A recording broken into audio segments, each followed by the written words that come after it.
ముల్లోకాల్లో అసురుల దౌర్జన్యం పెరిగినప్పుడు అసురుల నుండి తమను రక్షించమని శ్రీ మహావిష్ణువుని దేవతలంతా ప్రార్థించారు. విష్ణుమూర్తి అసురులను సంహరించడానికి ఒక శక్తివంతమైన ఆయుధం కోసం విశ్వమంతా వెతికారు.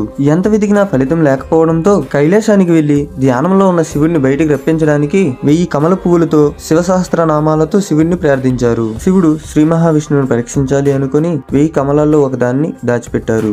ఒక పువ్వు తక్కువ ఉందని గమనించిన విష్ణుమూర్తి ఆ పువ్వు కోసం ఎంత వెతికినా కనిపించకపోవడంతో తన కన్ను తీసి శివునికి అర్పించారు. శ్రీ మహావిష్ణుకి శివుడిపై ఉన్న అపారమైన ప్రేమకి భక్తికి శివుడు చెలించిపోయి ఏం వరం కావాలో కోరుకోమన్నారు. శ్రీహరి అసురులను సంహరించడానికి శక్తివంతమైన ఆయుధం కావాలని అడిగితే శివుడు తను దాచిపెట్టిన కమలాన్ని సుదర్శన చక్రంగా మార్చి శ్రీ మహావిష్ణువుకి ఇచ్చారు. శ్రీమన్నారాయణుడు తన సుదర్శన చక్రంతో అసురులను సంహరించి దేవతలను కాపాడారు. అప్పటి నుంచి సుదర్శన చక్రం శ్రీ మహావిష్ణువుకి ఆయుధంగా కాదు అలంకారంగా కూడా మారిపోయింది.